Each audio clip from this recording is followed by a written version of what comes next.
Hey everyone, it's me, your boy B3, back another kicking graphic novel review. Yeah, we got our first Dark Horse today, and the first one in this series as well. So it is Ultraman Tiga, Volume 1, Return of the Warrior. Yeah, very cool book. We've done a lot of Ultraman in this series already. Not this comic series, but this video series. We've done a lot of the Ultraman manga, 1 through 8 of it, to be precise. And now we're starting on the Ultraman Tiga graphic novel. I'm going to call it a trade graphic novel because you read it this way and not this way. Is it a Japanese one that was flipped? It actually seems like it might be, but I don't know, honestly. That's by Tony Wong and Ku Fuk Lung. Those are people's names. The story is by Tony Wong, illustration by Ku Fuk Lung, lettering by Snow Cone Studios, adaptation by Ken Sui-chong, Michelle Lee, and Thomas Andrews. Yeah. By Dark Horse Books. So, this is the adapted comic book origin of Ultraman Tiga. There's also a show. It did come to America. It's about 90s, 1996, Super Rai Productions, you know. And so there's this team called Guts in the not-so-distant future. It's like a few decades from right now. Like 2049 or something, for real. And there's world peace. Ha ha ha ha! Like we're gonna have fucking world peace in 2049. Well, we might if our species doesn't exist anymore. Also highly likely. But, they do still have kitties! Ooh, kitty cat! But, yeah, so there's two monsters attacking that Team Guts is trying to take out. Golza, pretty famous monster right there, and Melba as well. So they're trying to take those monsters out, and they're way too strong, and they're really smart, and they're strategizing, and Team Guts is like, we can't fucking do this. And then they find this message that leads them to like this weird mirror energy liquid pyramid, and one of their pilots gets Ultraman powers. Two unnamed Ultras are kind of destroyed, but their spirits still exist, and they kind of guide our lovely, lovely hero, who is a dude, a very sexy dude. Sorry. It's a good book.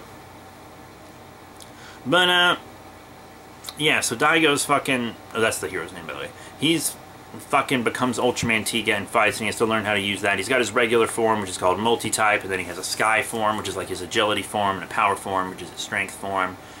So he kills Melba, Golza gets away, and that's kind of the first story. And that's how he gets his powers and everything, given to him by this ancient race that he's descendant from. Yeah. And so, the fucking, the goddamn story continues into the next arc, where there's like a monster that feeds on trash and shit, and it reproduces pretty quickly, lays eggs out of its nose. And then all those monsters fuse together. They're like really tiny, but they fuse together into a giant kaiju, and Tiga has to fight that. Defeats it a bit easier, even though it is stated to be much more powerful, because he did damage to it with a blast that was twice as strong as the one that destroyed Melba. And he was like, oh, this one's much more powerful, but he seemed to defeat it much easier. I guess it might have just been because there was one monster instead of two. But, yeah, he beat that monster, and then part of it got fucking, into the sewers, so that monster can make a comeback. And then it shows a little preview image with Alien Bolton. So I believe he fights Bolton Sajin, you know, an alien space ninja, in the next volume, which I don't have. Will I get it? Maybe. I don't know. I found this in my local comic shop for like $10, which was pretty good, because it was $15.95 US when it came out. But, I say but a lot, I just kind of realized that. But, yeah. That's mostly it for this. We got a cool creative team on this book.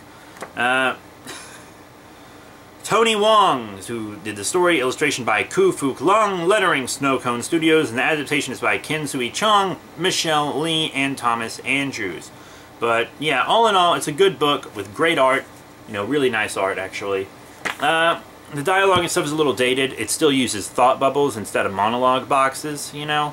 It's a little... Thought bubbles are a little passé at this point. So, yeah, you really want to do monologue boxes in the modern day. But it's not too bad. Sometimes the exposition can make you roll your eyes in this book for real. But, honestly, it is a good book. It's not bad at all. I'm happy to have it in my collection, especially since I'm such a big Ultraman fan who somehow hasn't watched Tiga. But, yeah, that's it. Thank you all very much for your support. Remember to rate, comment, and subscribe. Check out all the links in the description below, Facebook, Twitter, etc. And next time, be sure to bring some alcohol, because it'll be a fun game to take a shot every time I say "butt up."